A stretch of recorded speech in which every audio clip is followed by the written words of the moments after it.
ময়দানে এক প্রতারক যিনি এক অবসরপ্রাপ্ত বিচারপতিকে প্রতারণা করেছেন। কিভাবে প্রতারণা করেছেন? নাম রাজীব রঞ্জন কুমার। বিধাননগর গোয়েন্দা শাখার হাতে এই রাজীব রঞ্জন কুমার গ্রেপ্তার। তো এই রাজীব রঞ্জন কুমার কিভাবে প্রতারণা করেছেন, 10 দিনের পুলিশ হেফাজতে রয়েছেন রাজীব রঞ্জন কুমার। অনুপ রয়েছেন সরাসরি আমার সঙ্গে। অনুপ, প্রতারণা হয়েছিল কিভাবে?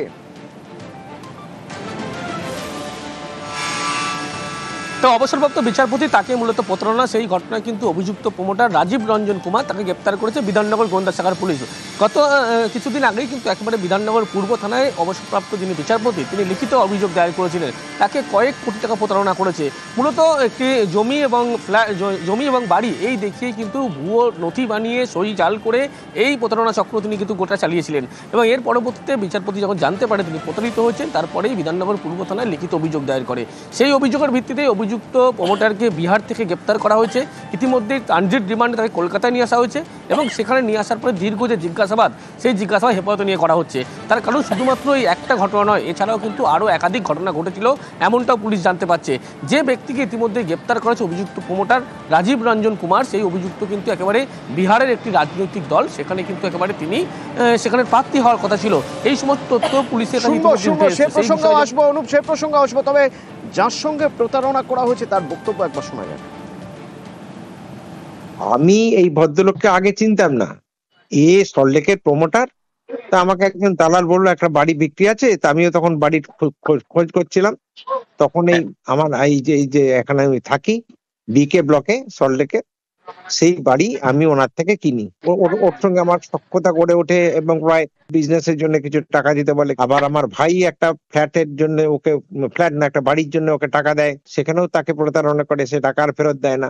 এই ভদ্রলোক অনেক লোককেই এরকম করেছে এবং তাদের টাকা ফেরত দেয়নি। আর আমি এও শুনেছি যে ওর বিরুদ্ধে সিবিআই এর একটা কেস আছে রোটাং না ওই হরিয়ানা এরকম কোন জায়গায়, এবং knowing fully well that I was A high court জাজ, তা সত্ত্বেও করেছে। রাজীব রঞ্জন কুমার একটা ভালো পলিটিক্যাল ব্যাকগ্রাউন্ড না হলে এইরকম রিস্ক কেউ নিতে পারে না, যে এইভাবে একজন অবসরপ্রাপ্ত বিচারপতিকে প্রতারণা করছে।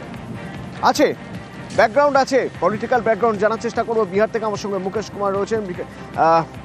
मुकेश, पहले ये जानना चाहेंगे ये राजीव रंजन कुमार, इसका बैकग्राउंड क्या है? ये कोई पॉलिटिकल पार्टी का है या चुनाव में खड़ा होने वाला है, ऐसा कुछ सुना जाता है?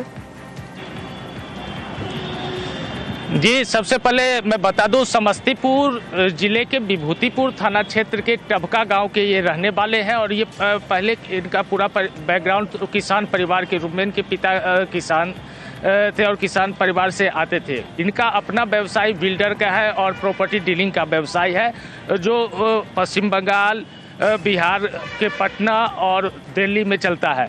और उसके बाद इनके पॉलिटिकल बैकग्राउंड की बात करें तो पॉलिटिकल बैकग्राउंड में 2020 में ये समस्तीपुर आए और उसके बाद पहली दफ़ा निर्दलीय चुनाव ये लड़े, जिसमें ये चुनाव बुरी तरह हार गए। उसके बाद जब चुनाव आता है, या स्थानीय निकाय चुनाव हो या फिर विधानसभा चुनाव, उसमें ये सक्रिय जरूर होते, लेकिन इस बार ये इन्होंने पूरी तरह से तैयारी कर रखी थी कि वो चुनाव चाहे किसी भी दल से हो चुनाव लड़ेंगे, अगर टिकट नहीं मिलता है तो निर्दलीय लड़ेंगे। और यहाँ पे जो चर्चा था वो एलजेपी आरबी लोक जनशक्ति पार्टी रामविलास के टिकट से वो चुनाव लड़ने के जुगात में थे और लगभग सब कुछ हो गई थी। अगर वो सीट उन्हें आवंटित हो जाती, लोजपा को वो सीट मिल जाती, तो संभव तो उम्मीदवार वो होते। लेकिन अभी यहाँ पे बिहार में सीट शेयरिंग एनडीए में क्लियर नहीं हुआ था, इसलिए ये कयास लगाया जा रहा था कि राजीव रंजन जो है वो विभूतिपुर से एलजेपी, ये जो बिल्डर है इसके पीछे इतना पावर है, इसका इतना पैसा है कि ये कोई भी अगर ना ले तो ये खुद भी चुनाव में खड़ा हो जा सकता है। पर इस बार ये लोक जनशक्ति पार्टी रामविलास के लिए खड़ा होने वाला था। ये जी, अभी जहाँ पे रहते थे वो उनका केयरटेकर क्या कह रहा है? কাজ বন্ধ করতে তা ধরুন আজকে পুজোর দুদিন আগ পর্যন্ত কাজ চলছিল। এবার আমাদের লটফট বেঁধে কমপ্লিট করে রেখে দিয়েছি, ঢালাই হওয়ার কথা আজ হয় কাল হয়, এখনো অবধি ঢালাইটা হয়নি। কারণ কি হঠাৎ কাজ বন্ধ হলো জানেন আপনি?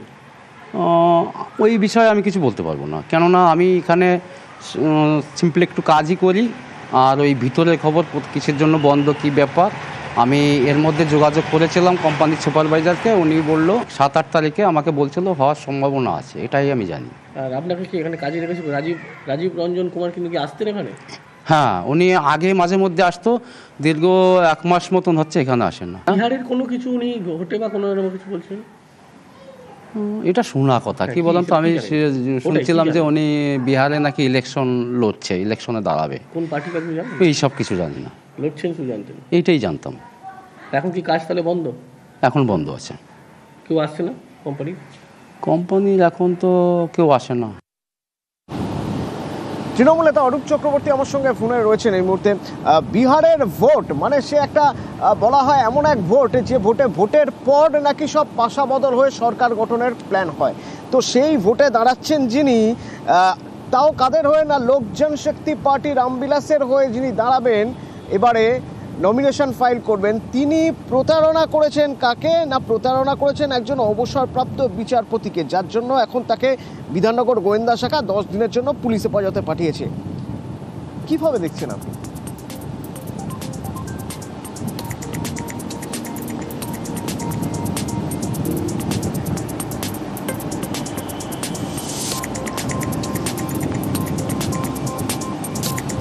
বিহারের রাজনীতিতে এই রাজীব রঞ্জন কুমার সক্রিয়।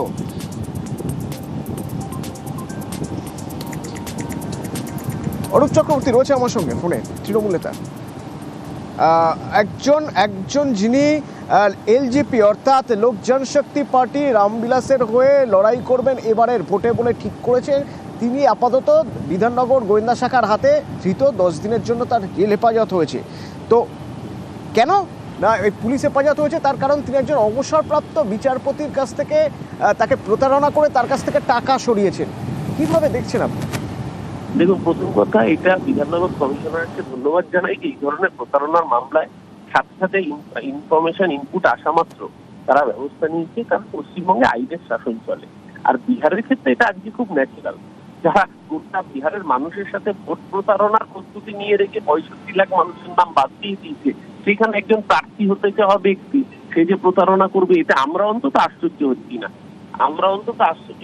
এই কারণেই আমরা খুব পরিষ্কার ভাবে বলছি, বিহারে সামগ্রিকভাবে যে অবক্ষয়, যে প্রতারণা গোটা বিহারের মানুষ দেখেছে, কুকুরের নাম উঠেছে, বেড়ালের নাম উঠেছে এসআইআরে, কিন্তু মানুষের ন্যায্য ভোটাধিকার চলে গিয়েছে, তাতে এই ঘটনা বিহারের ক্ষেত্রে একদম আদৌ আমরা আশ্চর্য হচ্ছি না।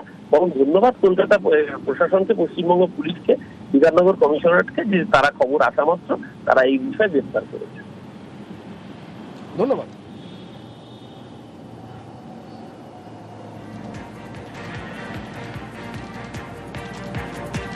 লোক জনশক্তি পার্টি রামবিলাসের হয়ে এবারের ভোটে টিকিট পাওয়ার কথা, তার নমিনেশন ফাইল করবেন বিভূতিপুর থেকে। এবং এর আগে 2020-তে নির্দল প্রার্থী হয়ে ভোটে দাঁড়িয়েছিলেন, যদিও সেবার প্রচুর ভোটে হেরেছেন, একেবারে মুখ থুবড়ে পড়েছিলেন এই বিহারেরই বিভূতিপুরের টফকা গ্রামের রাজীব রঞ্জন কুমার। কিন্তু যে কোনো ভোটেই তিনি দাঁড়িয়ে যান, আর এবার তিনি টিকিট পেয়েছেন বলে জানা যাচ্ছে এখনো পর্যন্ত লোক জনশক্তি পার্টি রামবিলাস থেকে।